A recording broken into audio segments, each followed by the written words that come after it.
We've talked about this before. We've had a friend of ours, Ken DaCosta, on talking about this topic before. You, of course, study religion. That's your main forte. Do people look at the supernatural, the paranormal, these experiences, these things, through the same type of lens that they would a religion?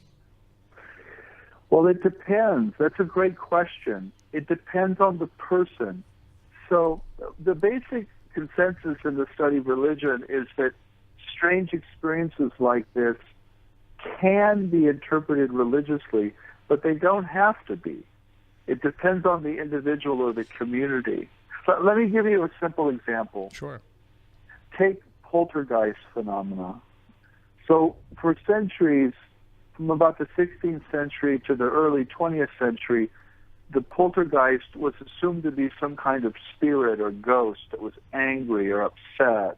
So the German word means noisy ghost. And so things would explode or break or fly in the room, and people assumed these were ghosts. So they were giving it a religious spin. But in the early 20th century, the first half of the 20th century, what happened was that researchers began to look closely at these events, and they realized that they all seemed to orbit around single individuals, many of whom were adolescents and were often emotionally or sexually conflicted or being abused or in very difficult situations. And so they began to suspect that actually what was happening was that these emotional energies of this individual who was suffering were somehow exteriorizing into the environment and expressing themselves in symbolic ways. So the poltergeist is all about conflict and emotion and anger and frustration. So things blow up or explode or fly. The images are all symbolic of the emotional state of the focal agent. But what that meant is that we began to move away from a religious understanding of the poltergeist to a psychological or an emotional one. It was still strange beyond measure because we have no idea how an individual can unconsciously exteriorize emotions and make a picture fly across the room. That's equally bizarre. But at that point, we had abandoned the religious interpretation and had taken on a more psychological one. So that's just a long answer to your question. Well, we don't need to interpret these things religiously, but historically we have. And what's funny is that some religious dogmas will allow for it, some won't. Some feel that the pursuit of the unknown is, God forbid, no pun intended, but, that you go into an abandoned house and try to make contact with the spirits of people who might have lived there or who may have died there. But yet, that might be what you do on a Saturday night. But then on a Sunday morning, you're in church where you're talking to the people who have no longer been with you and praying for them and praying to some omnipotent power in the sky. It's very strange that, one side of it is okay and the other side of it isn't. We are told that people go to this great beyond, to this other plane of existence, but trying to make contact with the other plane of existence becomes taboo for some reason. Well, going to the church... There's a very long history there. I mean, monotheism has had a very difficult time with what we call magic, or what we might call the occult or the paranormal. And the basic problem is that in monotheism, in the history of monotheism, you need to place all power and all miraculous abilities in God alone, not in human beings. And so when human beings attempt to access these abilities or attempt to study them in systematic ways, there's always this religious reaction that that's somehow inappropriate or bad or even evil. And I actually worry about that a lot because people who experience paranormal things are often literally demonized by religious communities. And they then internalize those judgments and have the experience in negative ways. So the interpretation actually ends up, I think, determining the nature of the experience. It's a kind of a loop effect. And so I actually worry a lot about that. And I think the more conscious we are of that, the more able we'll be not to do that, not to make those judgments. But I think part of that too is the fact that with the monotheistic religions, and especially with the rise of Christianity, it's become the point where there's this one person, one human being that is as close to the divine as you can get, who is and obviously there's the hierarchy of the church, but whatever, it's the people that are in that position that are the intermediary between the regular people and God, and so therefore they're the only ones that have the ability to speak to and hear from God, and the rest of us kind of have to almost deify them here on earth as our own, kind of demigod in that sense, where it's more about the power of the person that's in that position than it is allowing the people to have a free communication with this greater spirit, this greater entity that they're supposed to be believing in. That's right. So within the history of Christianity, at least, the only divine human being was Jesus. Nobody else can be divine. Nobody else can have these miraculous powers. And the word supernatural was actually basically invented in the 13th century. And it was invented to help with the legal process to determine who was a saint and who wasn't. And basically the reason they invented the word supernatural was to make this argument that when a saint or a holy person performs miracles, it's not really the person doing the miracle, it's God. It's something above the natural order. That's what supernatural means. So the whole category of the supernatural was created within this monotheistic context to place all paranormal power in God and to deny it all to living human beings. And that kind of resonates right down to the present, where, again, these things are basically demonized. So, like, I have a good parapsychology friend who always bemoans the fact that in all the movies Hollywood makes, the people with paranormal powers always end up getting killed or threatened. And that's a kind of echo of that monotheistic nervousness around these things. Right. It's putting that taboo on the spiritual interaction the same way they put taboo on pagan rituals and pretty much any other belief system other than the one that they were promoting. Right. Well, of course, paganism is the opposite of monotheism. Mm-hmm. Polytheism is the opposite of monotheism. The tricky thing about monotheism, though, is even in the Bible, there's lots of paranormal stuff going on. There's lots of people with these powers, but they tend to be ignored or put to the side, and so the Bible is a very, very ambiguous set of documents when it comes to these things. And from again, I'm no biblical scholar. Of course you are, but I'm not somebody who has studied religion at any great point. I have my own kind of beliefs of what I think and things that guide me. But at the same time, I've looked at some of these stories and said, I don't understand how anybody looks at the Bible and takes this as literal. I mean, as somebody from an outsider, it's a book of fables. It's a story to get a point across. Right. So I had a professor in graduate school, and he used to say that all religious beliefs are unbelievable. And what he meant by that is that anyone standing outside that worldview looks in and says exactly what you just said. This is all fable. This is all completely unbelievable. But people within the worldview just assume it's truth and don't see that at all.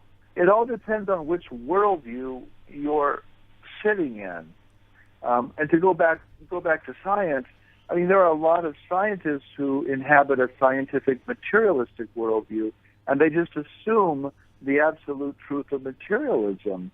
And they, in the same way that the Christian assumes the truth of the New Testament, or the pious Jew assumes the truth of the Torah, or the Muslim, the Quran, or whatever. So we all inhabit these worldviews, and to the extent that we're inside them, we don't question them.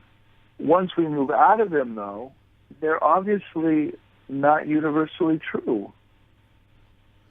That's the thing. I don't think any universal truth can be 100% infallible, because sometimes you move outside of that world. I mean, you move outside of the natural world, and all the natural truths that we think are true no longer Why are. can't they all be true? This is why you don't really want to think too hard, because it lands you in these quandaries. You suddenly become nowhere. Well, I love thinking about stuff like this. I just keep a bottle of Advil nearby, because it's inevitable that eventually your head's just going to start to hurt trying to wrap your head around all this. So then if the belief that you're putting forth, the idea that you're putting forth in this book with Whitley Strieber is the idea that these things are part of the natural world that we just don't understand, and that they're... So let's just say that I'm the average Saturday night weekend warrior paranormal investigator. If I'm just somebody going out and doing, researching ghostly activity at somebody's house, right? And I have these experiences, what is it in your viewpoint that I'm having an experience with? If I'm experiencing temperature drops, doors closing on their own, shadowy figures that I'm seeing with my own eyes, what is it that you're experiencing? If this is all just kind of something that we just don't understand? Well, no. I don't think it's just stuff we don't understand. I think it's real. But I think that what it is designed to do is confuse us and to open us up to new possibilities so that we can create new culture and new worldviews. So I think when someone goes into a haunted house and experiences a haunting, I think what's happening is they're encountering some aspect of the natural world that doesn't fit into our contemporary worldview, and that all of those things like temperature dropping or ghostly forms or doors shutting, all of those things are actually semiotic. They're meant to send signals to the human researcher. They're meaningful. They're inherently meaningful. But what they mean is never quite clear. And I think what we are being called to do is to interpret them, to create meaning, and to create new worldviews out of them. See, I think these things are catalysts or prods for us to create a new world, a new culture. I don't think they mean one thing. And that's... I don't think these are like treasures buried in the ground that we just dig up and the same person will always find the same treasure. I don't think it's like that at all. I think that these things are co-created and that we're involved in their discovery and what they actually end up meaning. And if that makes any sense. No, it does all. Completely, because that's exactly one of the things that bothers me the most about people who do quote-unquote paranormal research is, again, I don't mean to keep referencing them as, Saturday night investigators, but that's what it is. It's like one time a week you might go out and investigate and have an experience, or once a month, however it is that you get out there, you get out and you have an experience, and this thing happens that blows your mind, that is something that you've never experienced before, and something that you can't explain, and it changes your worldview, but kind of just for that Saturday night. And then when you wake up the next day, you go back to the same way of thinking that you always have before, and then maybe the next Saturday night you go out and have another one of these experiences, but it never seems to resonate with people enough beyond just, I know now that ghosts are real. Like, but what does that mean? You don't understand what that means. By saying that ghosts are real, that means that now you have to start throwing away all these other absolutes that you thought your entire life. Right. But like this radio show is an attempt to keep processing it and not to let it just fall on a Saturday night, although we are talking on a Saturday night. So I think we have to keep talking about these things in public spaces and pushing people to take them seriously so that we can create a new world, as it were.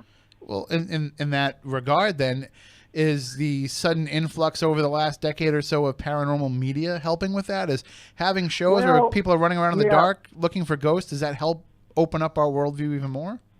Well, I think it helps. I thought where you were going with that is television and film. I don't know. I mean, I think the paranormal, the things you're talking about there probably do help because it's people taking these things seriously. I'm not sure all of the television shows and the movies about the paranormal are helping. In some ways they are. because they keep it in front of us, but in other ways, they're implicitly dismissing it because these are all forms of entertainment. And I think the cultural contract that we're signing on when we watch them is essentially, okay, we can think about these things, we can go to the movie or we can watch the television set, as long as we all sign on the dotted line that these are just fantasies. This is just entertainment. We're just entertaining you. There's nothing to it. Well, and as long as we agree to that, you know, we can have as many films and television shows as we want about the paranormal. But the moment someone steps out in front of the screen and says, hey, I actually think this is real, these things happen, I mean, they just get the hell beat out of them. So I think we're in this weird situation where we're fascinated by the paranormal, but we can't yet take it seriously. Well, I think part of the reason for that too, and full disclosure, I work on some paranormal television shows, so as a researcher, so it's kind of like I'm talking out of both sides of my mouth here a little bit, but I've been pushing for a long time to say, why do we have to make every episode scary? Why do we have to put people in a situation where they're going to be fearful? Because I think that continued perpetration of selling this as being something that is scary and a frightful situation and putting in the scary music and having people say, you know, what was that? All that kind of stuff. I think that keeping that fear going is holding people back from having their mind open to this even more. I couldn't agree more. That's part of the demonization. That's a subtle form of demonization. You can only talk about the paranormal now if it's horror, if it's a horror movie, or it's the horror section of the bookstore. And this plays out very dramatically among abductees, by the way, and in the whole UFO world. So we have all of these abductees or these UFO encounters that were actually incredibly positive and even ecstatic and transcendent. And when they get framed by an author or enter a television show, they become scary. They become little bad horror films. Well, I mean, your co-author is probably one of the cornerstones of that happening, though, through his experiences and what he shared. But not all his experiences were negative. Whitley They became really, really abused by the media and particularly by originally South Park, believe it or not, but also by the general media. He was mocked.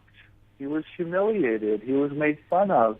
And really his only crime was he was being bluntly honest about what happened to him, some of which was very scary and some of which was really quite beautiful. But that's the thing, is that the scary part, communion being the scary part, that's what everybody focused in on with Whitley, and they weren't following the journey that put him on, where all of a sudden later on, as he becomes more, I don't want to say comfortable with this because maybe you never do, but as it becomes more understanding of what's going on, he's gone from being this guy that's scared in a cabin in the woods to all of a sudden being somebody with a mindset that never could have existed had he not had these encounters. Right, but even if you read Communion fairly and deeply, it's a profound book. It's not just a scary message. It's a hopeful message as well. You can already see both sides of the equation there. And you're absolutely right. As Whitley's journey continues, he really moves through this fear and this trauma into this transcendent space that is, you know, fundamentally positive. Of course, the book cover doesn't help at all. That's the one that I told Whitley this when we had him on the show. I was like, I love the book, but I just want you to know, as soon as I bought it, I ripped the front cover off. I couldn't look at it. You know, that was in some ways the most influential part of the book. Right. That's what really froze that image into the public imagination. And Moniz, my co-host Matt Moniz, you know, he's worked with a number of abductees, and we've talked about it in the past. Yeah. Some people, it's a terrifying, harrowing experience. Other people, it's the greatest thing that's ever happened to them, and they can't wait to be taken again. Yeah, a lot of the people that I've dealt with have had positive experiences. Not all of them. A lot of it starts off in a terrifying manner because it's unknown. Right. And then eventually, as things progress, you become more acclimated to it, and different facets of it start to develop. But this is where, guys. This is where I'm sorry to interrupt you there, but this is where the study of religion is so valuable, because in the study of religion we talk about what we call the sacred, and the sacred is not the good. The sacred is not being nice. The sacred refers to this energy or this power in the environment that when it interacts with a human being evokes both terror but also awe and beauty. So it has this positive side and this negative side. And of course that's exactly what you see when you dig into the dirt here, get into the weeds here. Hence your stories about the abductees. Yeah. One of the things I learned is dealing with a lot of abductees. They're great people, and their stories, will vary, from person to person. But the media all treats them the same way. It's they were taken in the middle of the night, and this happens. I worked with Bud Hopkins for a couple of decades. One of the things we found out statistically, the most common activity that a person is abducted in is while driving.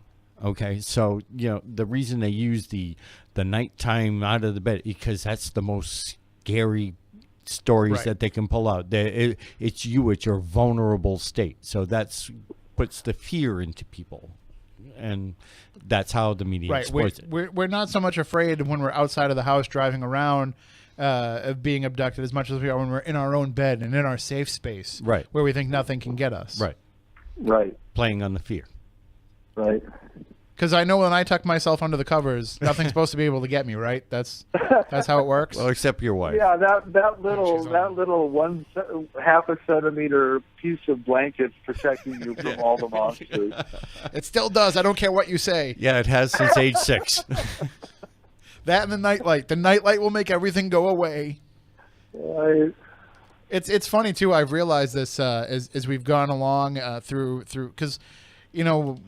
We do events and we take people out into haunted locations, mainly as a way to keep history alive and to keep these historic places to help them generate some income, but also to have people experience their first touches and brushes with the unknown. And one of the things that I've noticed is that I will tell people that we're going to go down into the basement or we're going to go into the attic. We're going to go find a room where there's no windows and we can turn off all the devices and sit there in total darkness and total silence. And I've realized that's not something that people do anymore. Like their watches are coming on, their phones are coming on. They're not used to just sitting there and tuning themselves into their surroundings. Right. The only time we do that, of course, is when we're asleep. And when that happens, we're supposedly vulnerable to all kinds of influences because we're taking ourselves out of our normal, we're going up into those beta waves and kind of inviting anything else in that wants to involve itself. So when we were talking along the lines of some of the comparisons between belief in the paranormal and a belief in the religion, one of the things that I've heard happen from people who are both religious and non-religious is that they will say that there's no such thing as ghosts, that there's no such thing as dead people who are coming back, there's no such thing as quantum physics, as thought forms, anything like that. Anything that you encounter that you think is a ghost is demonic. It's something that's negative, it's something that's evil, it's something that's playing you to think that it's something else that it is. I don't see how that theory and that idea of an evilness can work in what it is that you're portraying the paranormal and the supernatural to be, because it doesn't seem like if it's natural, it shouldn't have this inclination. It shouldn't have this designation of being good or evil. Right. I am by nature very suspicious of any language of evil or the demonic. I mean, I recognize that people have experiences that are profoundly destructive or terrifying, and that the language of the demonic or the language of evil is the only language that comes close to describing what has happened to them. But I I'm deeply suspicious that there are evil spirits out there trying to trick us. I think when we encounter an evil or demonic entity, what we're often encountering is some aspect of ourselves or our culture that we've denied or walled off, and it's essentially haunting us, like, you know, a dream haunts us, some aspect of ourselves that we need to deal with. So, I mean, that's sort of my baseline orientation. I don't claim any omniscience or infallibility for it. That's what I see over and over again, that I see people encountering aspects of themselves that have not yet been integrated, and that those things are negative. Or people are being introduced or being taken up into some transcendent state, and to do that, their egos have to be temporarily taken offline or symbolically killed, and that's naturally terrifying. And they immediately interpret that as something demonic or negative, but in fact, it's not. It's just part of the process. Well, I mean, getting back to the idea of subjectivity, and we've debated this here on the show before, I mean, good and evil are to some degree subjective. I mean, sure, there's a lot of mores that we look at as a society and say, okay, we think that these things are bad. We all can agree that killing another person is a bad thing. But evil and the degrees of evil are subjective, because, you know, when you see somebody who is disturbed or however you want to put it and does bad things, they don't always see it as being bad. Somebody that goes out and kills people, like if somebody goes out and kills prostitutes, they think that they're helping the world by doing that. And so what we see as evil, they see as doing something good, and it's all very subjective. Yeah. Yeah, I worry about the human capacity to fear the unknown and to label it as something negative or demonic. I just worry about that. And I see a lot of religious reasons to reject the paranormal, none of which I accept, but I understand where they come from. And I just worry about that, because I think the paranormal, at the end of the day, is us. It's our potential that isn't yet actualized or integrated into our lives. And I think to demonize that just keeps it unintegrated, just keeps it down, just keeps it from being actualized. And that's what concerns me about it the most. I mean, there are people who have been able to look at this, look through this lens over the years and be able to remove some of the stigmas and connotations that come with researching this. I mean, I know you wrote the book Authors of the Impossible, where you're looking at somebody like Charles Fort, and Charles Fort was able to look at this and say, hey, this stuff, it's happening in the natural world, and it does happen, and it doesn't have all of these meanings that we're assigning to it. If it rains frogs, it just rains frogs. Right. Right. And of course, he arrived at his own sort of theories about what it was about, but he didn't hold any of them in absolute terms. He was very playful and very, very humorous about all of that. I'm a deep admirer of Ford, actually, because of that. But again, he was very suspicious of both religion and science. Those were the two dominants, as he called them, that had defined the world, and he was trying to move into this third dominant that hasn't yet taken shape. So he was a skeptic as well of people's willingness to believe this or that. And one of the most fascinating things about him is that, you know, he was coming, people became aware of his work at a time when you were, in some ways, it was the post-spiritualist era where people are going in one direction or the other. You know, they were either true believers or true deniers, and there wasn't really enough of a gray area there, and he was willing to kind of work in that gray area to say, you know, it's happening, but we don't know why it's happening. It's happening, but we don't need to know why it's happening. Yeah. And of course, again, he used humor to mock all of the quick answers about what it was or what it wasn't. So yeah, I think Fort's a real guide for us here. I wish more people would read him and take him seriously. Well, it used to be that in terms of paranormal research, there was a good branch that was Fortean in its approach, but that's kind of gone to the wayside now as the social media paranormal community has become more popular, and it's just basically the people who are doing the research are the people that are copying what they're seeing on TV. That's a mistake. It does happen more often than not. I can't tell you how many times we go and do things with folks, and we'll have an event, and it's somebody's first time ever doing this, and they expect it to work just like it does on TV. Give you 15 minutes of history, 15 minutes to get acclimated and set up your equipment, and then by the half an hour mark, all hell's supposed to start breaking loose.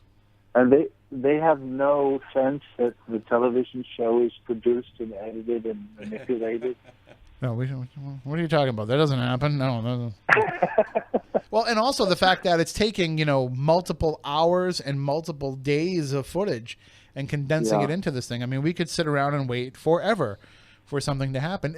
And that's a question that I would ask you. If this is part of the natural world and something that is supposed to be occurring, why does it happen so infrequently? Wait a minute. So you're saying those... that's a great question. And so I do have an answer to that. My own feeling is that, we're generally put together quite well. The human being and the human ego are pretty solid. We're like containers. And the job of the body and the brain and the ego is to keep the world out and to only let a very small trickle in so that we can deal with that and sort of walk through the world and make a living and procreate and eventually die. But what happens in a paranormal event is that filter or that container somehow gets breached or compromised, and more of the world comes rushing in. And so the answer to your question is, the reason it doesn't happen more often is that usually the body, brain, and the ego are functioning properly and healthily, and they're able to keep all of this stuff out. But in moments of crisis or illness or death or what have you, in these sort of crisis points, that body, brain, and that ego are temporarily compromised, and the stuff comes rushing in.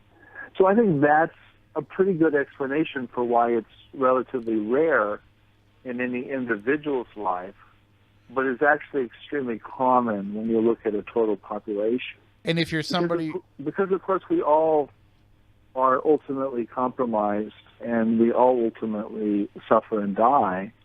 And of course, that's when paranormal stuff spikes, is around those events. And it would also make sense then that when you are somebody who puts yourself in a position in your life where you're going to go out and look for this stuff, why you would have a higher number of experiences, because you are now in that mindset of looking for it. I've heard paranormal investigators say, I've been doing this for 20 years and I've had maybe one or two things happen to me that I can say are paranormal. Whereas I can say, hey, every time I go out, something happens. It doesn't mean that I'm right or wrong. I think people are different. I think we're put together differently. I can tell you with complete confidence that Willie Strieber is not put together like Jeff Kripal. I'm kind of a dullard. I'm pretty thick. My body, brain, and ego are pretty stable and pretty thick. And so I don't experience the world as Willie experiences it, but I have absolutely no doubt that he does. I mean, I've been around him when he's done this, when he's had these experiences. He just interacts with the world in a completely different way than I do. He's a different being. And I don't know why, but he is. And so I think that's part of the answer here is we are not all alike. Certain of us are much more porous to the world than the rest of us. And I think once we recognize that, we can understand why these things are rare and why it's so important to look at these extreme experiencers as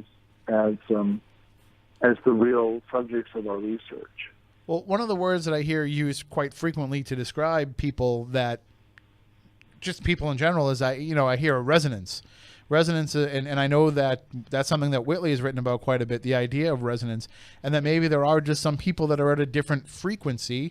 So if that's said, then people should be able to kind of find a way to work their way through that ego and work their way through that limitations that they may have and get themselves into that higher resonance. Well, ideally, but of course that's not the case. I mean, this is why all religious systems posit something like this. They posit this ability for human beings to access some way to experience the transcendent or ultimate reality. So once they do that, they then have to explain why the rest of us don't. And so they come up with all these theories about why the rest of us don't. So I just think this has been a problem from day one for the species, is that a few of us have easy or almost natural access to these other states and these other dimensions, and the rest of us don't. And that might be a good thing. I mean, maybe there's some survival or evolutionary purpose to our dullness. I suspect there is, but I don't actually know. I don't know. I do think, though, that I have seen it myself. I've seen people who have gone into investigations with us, into events with us, and been very close-minded to it, and had their mind opened up by an experience, and have been willing to say, okay, this kind of changes. This is a game changer for me. But right. I think people just don't know what to do when that game has changed. They don't know how to play by those new rules anymore. And so it's kind of just like, I think I'm more open now, but you're not really living in a way that makes you more open. If you don't have a model to place the new data or the new experience, you will drop or forget the new experience. And that's the importance of what I earlier referred to as creating culture.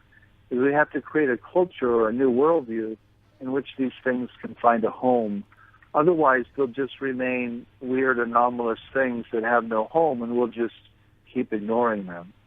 So I'd like to be one of those people that helps to create that type of a culture. How do I do that? How do we make that culture happen?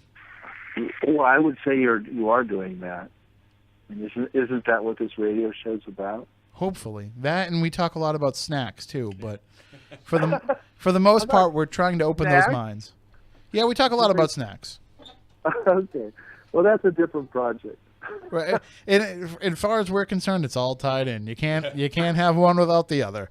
Right. But one of the things, like, because a good friend of mine is a gentleman named John Tenney, and I don't know if you've ever been able to come across him in his work, but he's somebody who, when he was a teenager, he said, I'm going to go down this path of investigating all things that are weird and unusual.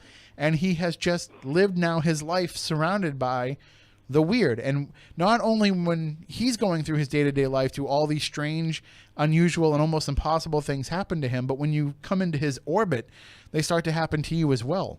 And I think that is exactly what you're talking about, that when you're putting yourself in a position to say, okay, this guy John Tenney seems like a regular, normal person, and I respect his stories of these things happening, so they must be true, and then therefore you're going to go out and have the same weird experience. I think that it does kind of create that culture, and it does create that mindset, and you can stay in it as long as those things keep happening and as long as you keep paying attention to them.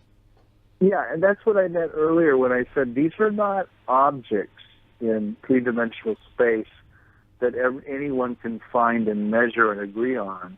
It depends on the person interacting with the world. And if you enter that zone or that state of consciousness that John possesses or lives in, then these things start to happen, because that's what they're about. They're about that state of consciousness. They're not about some treasure in the ground. And one of the folks in our chat room, Scott, just mentioned, he'd like to do an investigation without any devices. And I think that's one of the things that's causing the limitations of people's mindsets opening up, is that we're so hung up on the idea we have to prove what it is that's happening with some sort of data that we can back it up with, that we have to have some sort of meter that can measure the environmental changes, or some sort of device that can record the experience and be able to share it back with people.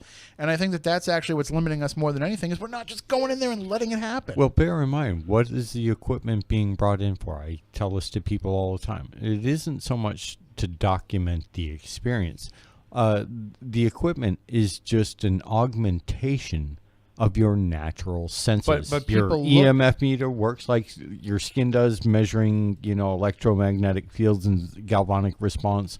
Your audio recorder listens into frequencies your ears can't hear. Your IR cameras look at, nanometer ranges your eyes can't pick up and stuff like that. But people have this refusal to believe that they can go and have an experience and then go share that experience with somebody else and have that person believe their experience.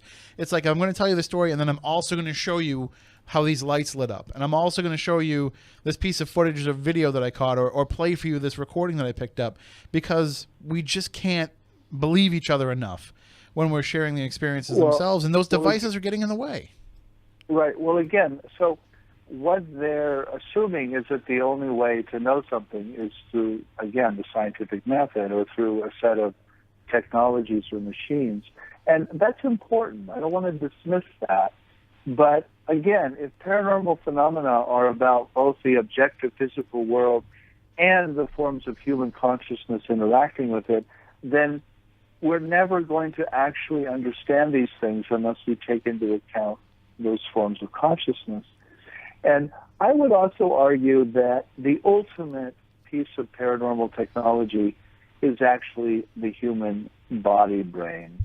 The human being is by far the most sensitive instrument ever invented. Nothing we've invented as a species comes close to the human being as essentially a paranormal piece of technology. It's funny because I feel we say the same thing all the time, and when we do these events, we lay out all the equipment on a table.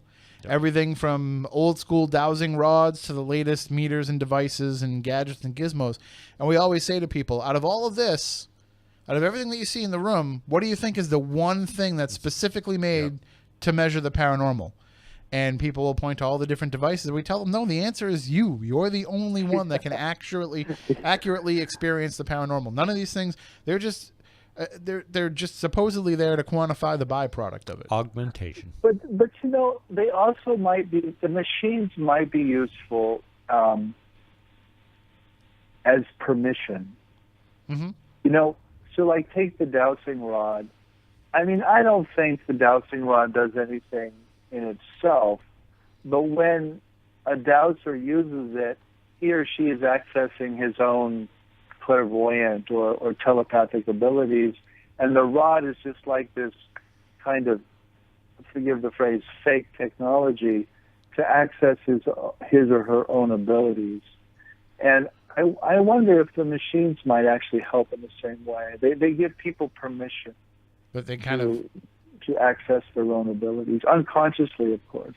Right. You see the lights start to light up, and then you become more open to the idea that, okay, then something is happening, and then you can experience a little better yourself. I mean, for that reason alone, I'll keep buying AA batteries and putting them in there. AAA batteries in most of my stuff. But device divination. Who knows? We might actually invent a machine someday that can pick this stuff up. Well, there have been proposed machines in the past that are supposed to just be amplifications of the human. I'm thinking of, there was the Spiricom.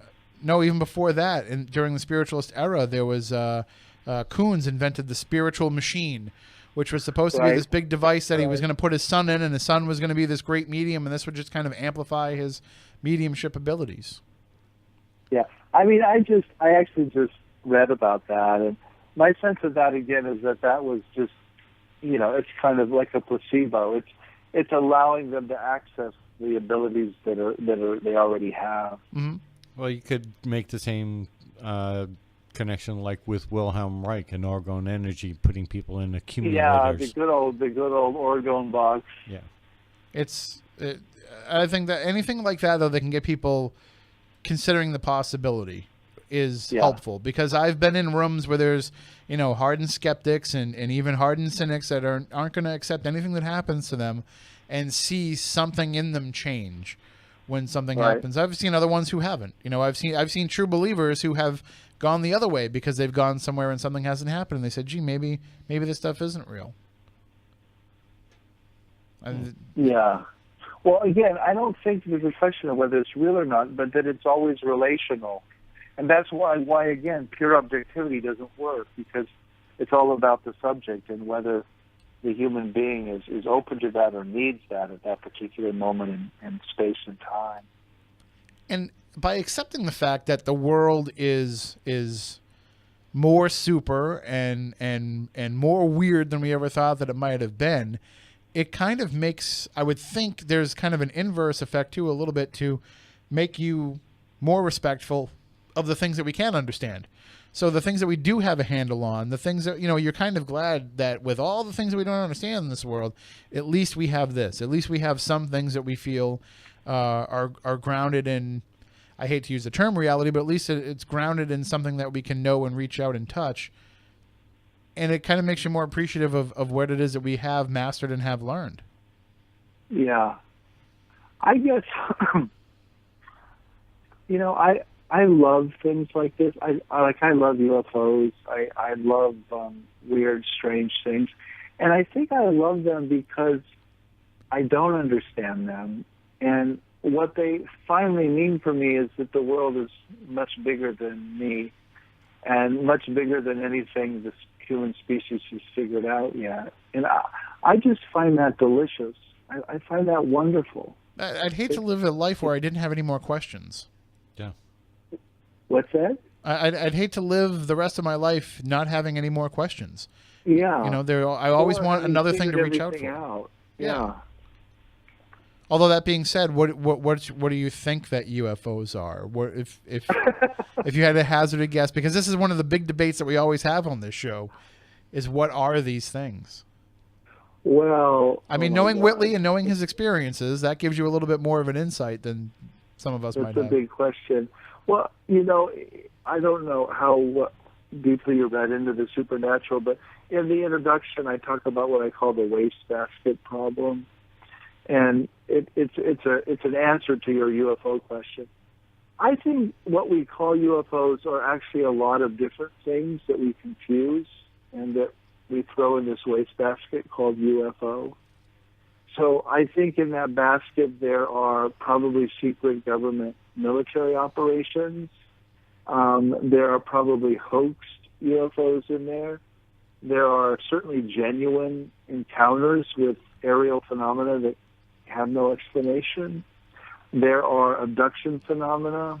There are crop circles, fake or real. All these things get thrown in this wastebasket and then shook.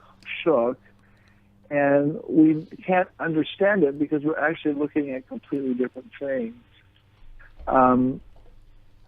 That's kind of my weak answer to the question. My strong answer is that I suspect that UFOs are finally something spiritual. And by that I don't mean religious. I don't think they can be framed in any known religion, but that they have something to do with the human soul and something to do with ultimate purpose in life. And we interpret them or experience them as machines today because we live in a machine age. We live in a mechanistic, materialist age. And we often hear of the extraterrestrial invasion because the UFO emerged in a Cold War and within a mythology of invasion. But that all of those are inadequate finally, and that they're finally something spiritual that's trying to happen. Archetypes. Yeah, I don't know. I mean, the Jungian thing. Jung wrote a very prescient book about UFOs, the Flying Saucer book, and he, of course, invoked archetypes, but I'm not quite invoking archetypes here. But I suppose it is resonant with what Jung was trying to say in that late book of his.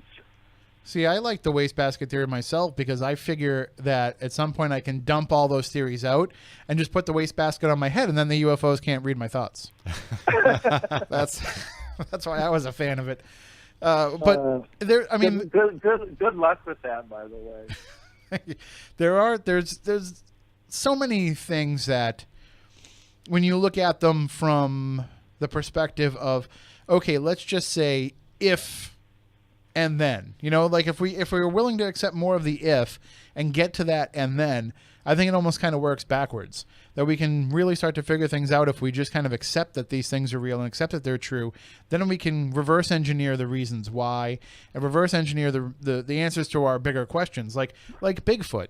If there is a Bigfoot out there, why haven't we found a carcass? Why haven't we found enough of a smoking gun to prove that they exist? Well, I think the Bigfoot sightings are probably finally spiritual as well, or occult, if you want to use that language. I doubt there's a species out there we haven't discovered, but I have no doubt that people have experienced, big hairy people in the forest. I love my friend Greg Newkirk puts it best. Bigfoot is a ghost. Bigfoot is what? Bigfoot is a ghost. They have T-shirts that say that even. Yeah, I mean that would be pretty much what I would say. Yeah. Yeah. I mean, Moniz, I know that you've been doing a lot of Bigfoot research. I was going to say lately. the plaster casts I have at home would beg to differ. But how is that any different than if there's things that are left behind from ghostly activity too? There's things that we can find that we can. No different than doing a plaster cast. So ghosts have physical effects in the environment, and of course, I don't doubt that people find Bigfoot prints on the ground either. But UFOs leave marks on the ground too, and burn marks, and I've analyzed most grass and all kinds of stuff. So this is what I meant by the paranormal. It always has this physical dimension to it, but it's never quite enough to prove anything. And there's always this subjective element or this human element that's part of the equation. And maybe these physical signs are, like you said, just giving us enough for us to keep asking the questions and paying attention to it. Well, it's not going to add up to anything. Yeah, I mean, they give us enough that we can't land in a purely subjective or mental explanation, like they're just hallucinations. They're not just hallucinations. They're not. But they never give us enough that we can say, oh, there's an actual species that we've now discovered, or there's a machine that landed on the White House lawn. That never happens. So we can't fall into the physical and completely empirical explanation, and we can't fall into the mental, purely hallucinatory explanation. We're always caught in the middle. It's almost like I hate to try to simplify things more than they need to be, but it's almost like saying, the donkey and the carrot, that the donkey keeps chasing the carrot, but he can never quite get it. But what ends up happening is the donkey crosses quite a bit of distance trying to get to that carrot. So even though we're never going to get that carrot, we're on a journey as we're doing it. We're going quite a distance as we're trying to get it, and we're never going to get it, but at least we have gone so far from where we were before. Well, what if we just stopped looking for it as an object, and we stopped looking for it or demeaning it as just a subjective hallucination, and just sat in the middle of all of that and just listened? That's essentially the answer of the book with Whitley. Is in Whitley's language, the secret is to sit with the question and not to fall into some easy answer. Absolutely. I couldn't think of a better way to leave it than that. Well, good. Jeff, let everybody know where they can follow along with your work and how they can get the book and all of your books. Well, so my books are all available on Amazon. You just type my name in and they'll all pop up. But you can also go to my website where they're all summarized. I don't sell anything on my website. It's a strictly academic website. It's at kripal.rice.edu. And there I summarize the books and the larger project in which they're all chapters. Well, we thank you very much for joining us, and for and I know it's terrible to have to say this, but the way that a lot of people look at things, by having an academic that pursues these topics and looks into these topics and can talk about them in a way that makes it all make sense for people, it helps us. So thank you for doing what it is that you do, when I know that it's probably something that a lot of academia kind of raises an eyebrow at you for going down that path. Well, yeah, some of them do and some of them don't. You'd be surprised. There's a lot of enthusiasm for it here as well. But I appreciate what you guys are doing, and I think it's important work. So thank you too. Thank you very much. You have a great night, and I definitely hope that we get to speak with you again. All right. I promise no technical problems next time. Right. Okay, no problem. Don't worry about it. I can't. You can't hold me to that. All right. Okay, have a great night. Bye-bye. That is Jeff Kripal. And again, as he mentioned, you can go to his website. It's kripal.rice.edu. You can find all of his information there. You can find his bio. You can find some essays. You can find all the different projects that he's worked on. I got to say, it's one of my favorite discussions that we have ever had on this show.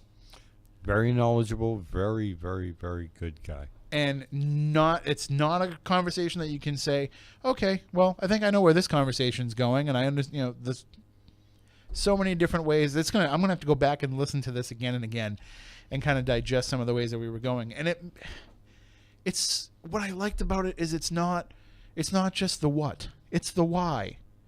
It's the why and why it matters, which is, I think, the stuff that's not being addressed enough with what it is that we do here. Well, he was able to articulate himself very well. I mean, he wasn't overbearing with religiosity. A lot of we've had a few people that we've run into that I think religion gets a little ahead of them. Well, I think when somebody studies religion, yeah, they're able to keep it at a little bit of a there's an arm's distance between it. Right. And I think that helps. And it's one of the things that we've actually been missing in a lot of the discussions that we've had over the years, is having somebody that has a wide-ranging knowledge of religion. And we didn't really even start to get into that with him.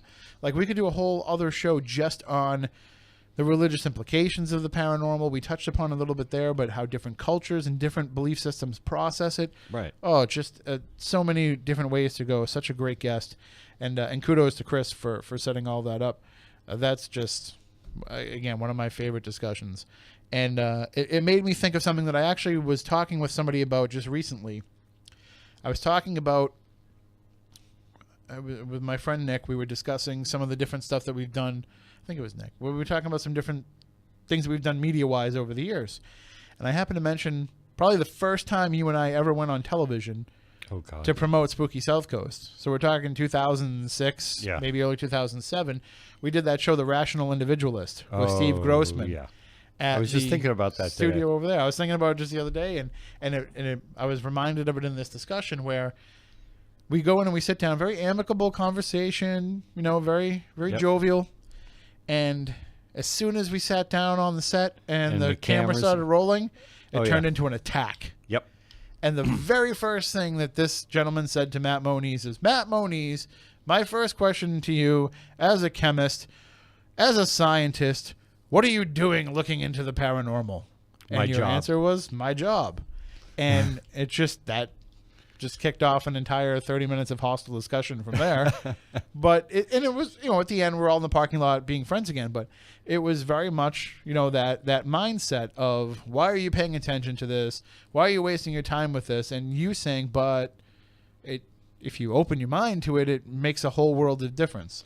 And it's the same thing that we were talking about here with Jeff Kripal. Well, it's like I told people in the past, going through school and things like that, teachers would be, why are you interested in this? And there's nothing to this. Okay, here's $100 bill. You show me an unbiased study that conclusively proves something one way or the other, you get to keep it. If not, at the end of the week, if you can't find one, you owe me $100.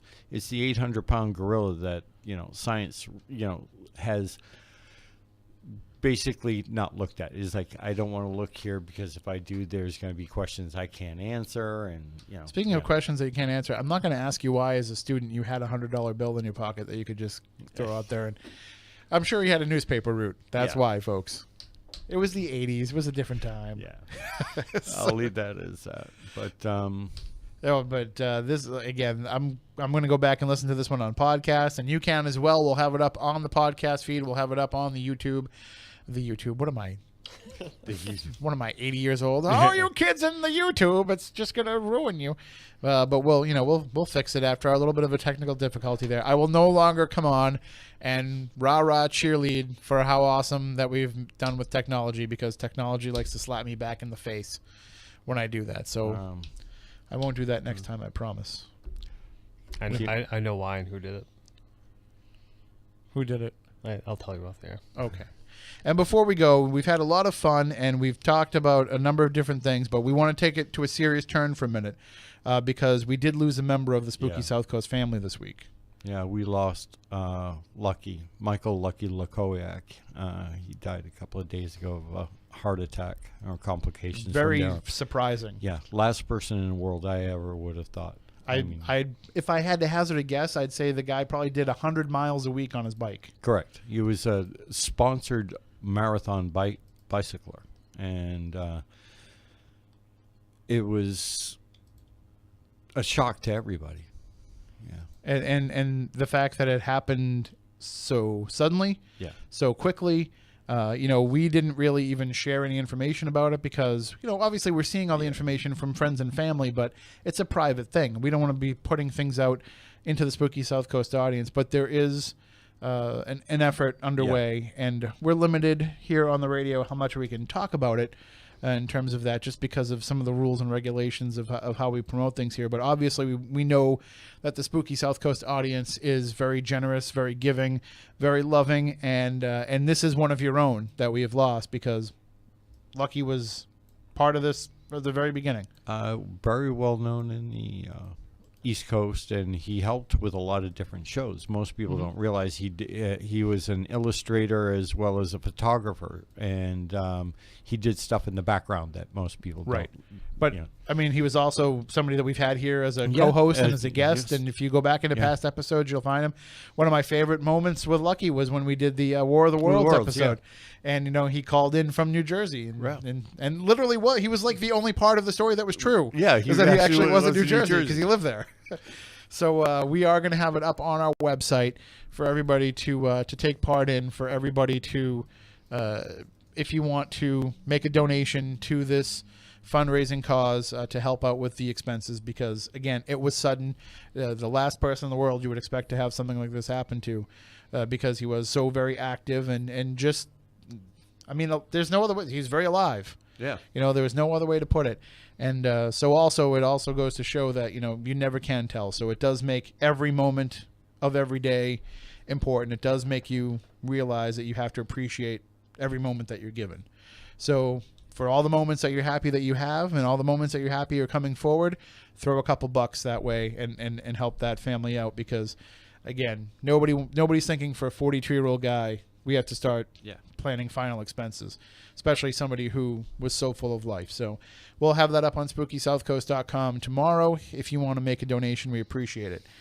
We will be back next week for another episode of the show, and I think we'll be back pretty much every week. There's not a lot of stuff that'll be keeping us from coming in here and talking about the paranormal. So until next week, for Matt, for Chris, for Stephanie, for Ashley, I'm Tim. We want you all to stay spooktacular.